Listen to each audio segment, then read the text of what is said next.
Bonjour à tous, donc c'est votre frère Olivier sur Parole Évangile.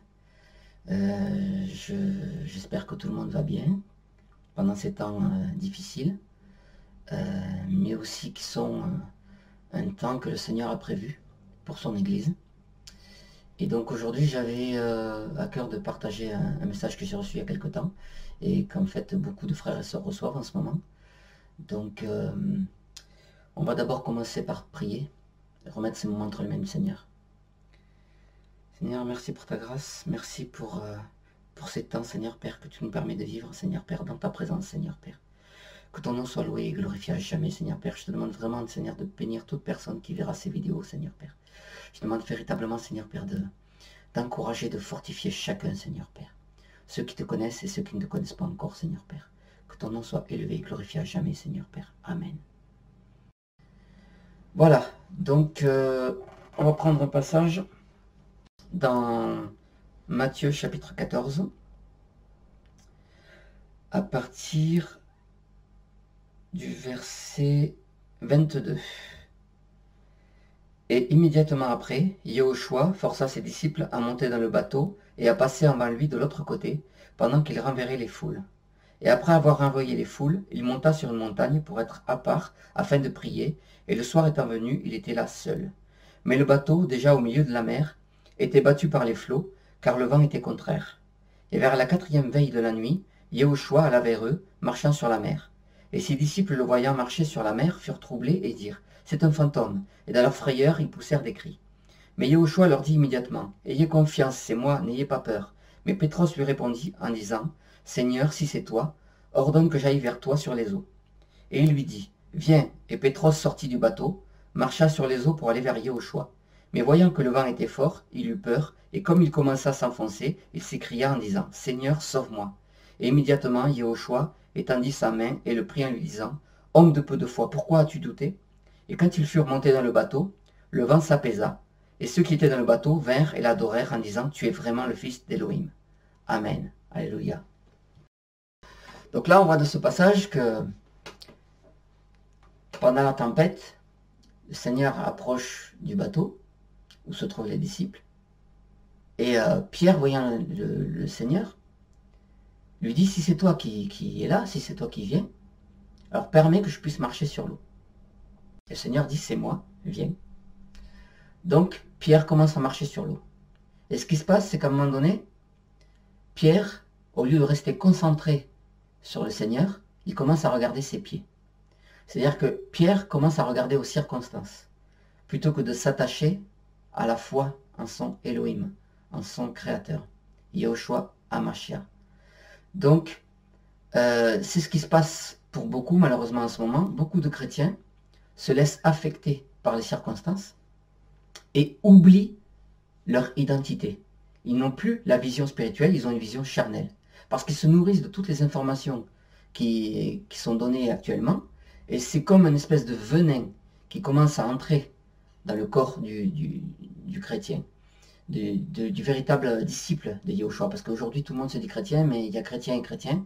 Donc, il y a ceux qui prêchent la prospérité et qui ne sont pas donc sous la grâce du Seigneur, sous sa protection. Il y a ceux qui prêchent un évangile humaniste, donc basé sur le bien-être de l'homme. Donc ça aussi, c'est un évangile qui sort tout droit de l'enfer. Il y a tous ces évangiles-là, tous les évangiles qui prêchent l'idolâtrie, le culte des saints, le culte des morts, toutes ces choses qui sont en abomination au Seigneur. Et forcément, dans ces cas-là, on ne peut pas se dire chrétien, c'est-à-dire comme Christ, petit Christ, à l'image de Christ, à la ressemblance de Christ.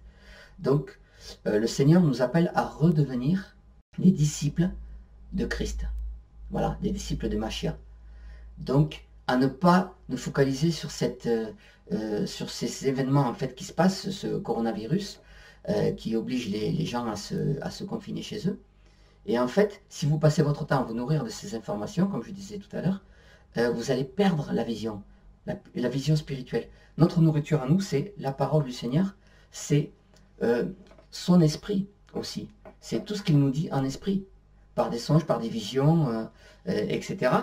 Il veut qu'on garde cette vision du ciel, en fait, et les promesses de sa parole. Le peuple du Seigneur, c'est un peuple guerrier. Ce n'est pas un peuple de lâches, ce n'est pas un peuple de pleutres, c'est un peuple guerrier. Donc on peut prendre un passage d'ailleurs dans Éphésiens chapitre 6. Voilà, Éphésiens chapitre 6. À partir du verset 10. Au reste, mes frères, fortifiez-vous dans le Seigneur et dans la puissance de sa force. Revêtez-vous de l'armure complète d'Élohim afin de pouvoir résister aux ruses du diable. Parce que notre lutte n'est pas contre le sang et la chair, mais contre les principautés, contre les autorités, contre les seigneurs du monde et des ténèbres de cet âge, contre les méchancetés spirituelles qui sont dans les lieux célestes. C'est pourquoi prenez l'armure complète d'Élohim afin de pouvoir résister dans le mauvais jour et tenir ferme après avoir tout surmonté. Tenez donc ferme, ayant à vos reins la vérité pour ceinture, ayant revêtu la cuirasse de la justice, et ayant vos pieds chaussés, prêts pour l'évangile de paix. Par-dessus tout, prenez le bouclier de la foi, avec lequel vous pourrez éteindre tous les dards enflammés du mauvais. Prenez aussi le casque du salut et l'épée de l'esprit, qui est la parole d'Élohim. Priez en tout temps dans l'esprit, à travers toutes sortes de prières et de supplications, et veillez à cela avec une entière persévérance, et priez au sujet de tous les saints. Amen. Donc le Seigneur nous indique que nous avons une armure, que nous avons des armes, et dans ces temps de détresse et d'angoisse pour les nations, dans ces temps de jugement, parce que c'est un jugement aussi, et nous savons, comme 1 Pierre 4 nous le dit au verset 17, que le jugement commence par l'Église. Donc la véritable Église, l'Église qui est composée de pierres vivantes. Donc cette Église-là est aussi jugée. Donc elle passe en fait par cette période pour se recentrer vers le Seigneur. Parce que c'est vrai que dans ce monde, on est toujours affairé au travail, à la famille, à toutes nos occupations, aux loisirs, etc. Et le Seigneur permet ce temps aussi pour que nous puissions revenir au fondement de la parole, de la doctrine, et à l'intimité avec le Seigneur. Et nous ne devons pas laisser ces circonstances, nous ne devons pas laisser la peur nous gagner, en fait. Parce que cette peur, c'est comme je disais tout à l'heure, un venin qui va contaminer notre vie spirituelle. Et c'est pas ce que le Seigneur veut, parce que nous sommes le sel de la terre. Or, si le sel perd sa saveur, avec quoi salerons-nous? Donc le sel qui perd sa saveur, on le prend et on le jette au feu. Donc nous sommes aussi la lumière du monde. La lumière qui ne brille plus, autour de nous, si on ne brille plus, même pour nos voisins, pour ceux qui ont peur, c'est pas parce que nous, on est confinés qu'on ne peut pas aller toquer à la porte des voisins et leur demander s'ils n'ont pas besoin de quelque chose. Voilà, quitte à leur laisser peut-être des courses sur le palier. Ouais, il y a des choses à mettre en place comme ça. On doit être des bons témoignages pendant ces temps de crise aussi.